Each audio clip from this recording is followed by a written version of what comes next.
जोड़ तोड़ की राजनीति करते रहे। हम राजनीति नहीं करते, हम राष्ट्रनीति बनाते हैं, हम राष्ट्रहित की बात करते हैं। यूं ही नहीं मैं बन जाता हूं।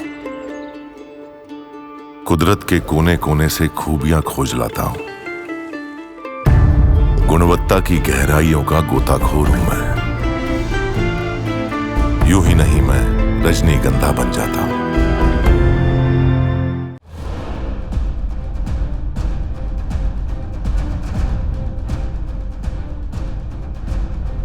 2014 में भी उन्होंने प्रचार करा था, 2019 में भी प्रचार करा था, 2024 में भी प्रचार करा था। पर दिल्ली की जनता बहुत समझदार है और ये जो वोट उन्होंने भाजपा के लिए किया है, ये नरेंद्र मोदी जी के विकसित भारत के विजन का वोट है। भारत को एक विश्व गुरु बनाने का वोट है। भारत की तरक्की के लिए एक वोट है। और हाँ, महिला विरोधी विपक्ष को मुंहतोड़ जवाब देने का वोट है।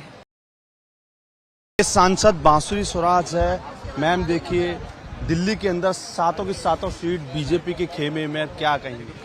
जी, मैं कहूंगी कि मैं कृतज्ञता ज्ञापित करती हूं दिल्ली की जनता की कि उन्होंने नरेंद्र मोदी जी की जन कल्याणकारी योजनाओं में जो उनका अगाध विश्वास है, उसकी प्रतीक है ये जीत। और तीसरी बार चुना है उन्होंने, सातों सीटों को भाजपा की झोली में डाला है।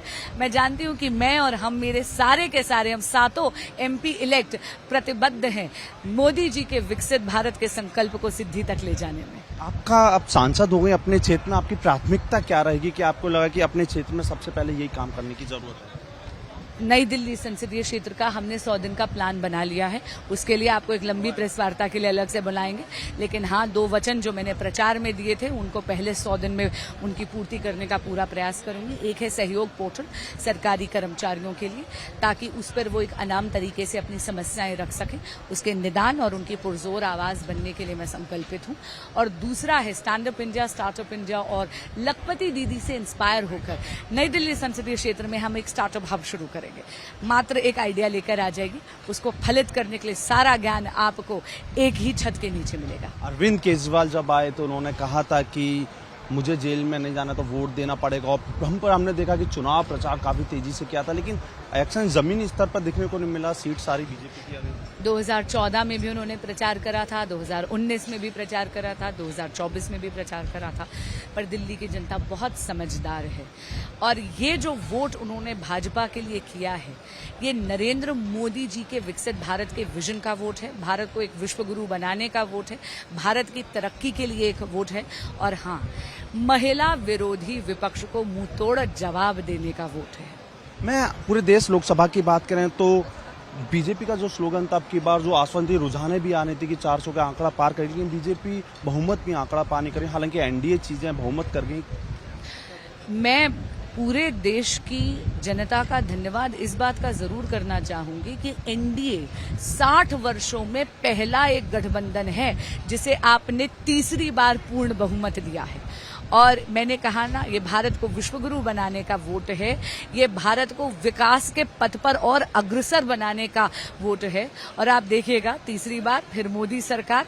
बस हमारे यशस्वी प्रधानमंत्री श्री नरेंद्र मोदी देश के प्रधान सेवक तीसरी बार शपथ लेंगे।